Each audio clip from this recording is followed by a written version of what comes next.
Hey, the next task that you have to do is you are going to, in partners or with people at your table, you are going to review what the career one-pager is going to entail.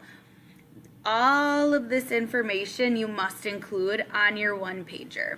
The information between careers in the cluster you're interested in, educational requirements, this is information that you're taking Cornell notes or focus notes on.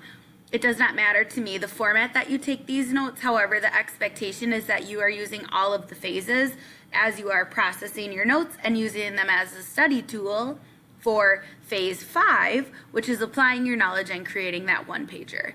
You might have some time today to research, but what I would like you to do right now with the people in your tables for the next 7 minutes is review all of the information on the front as well as the rubric on the back.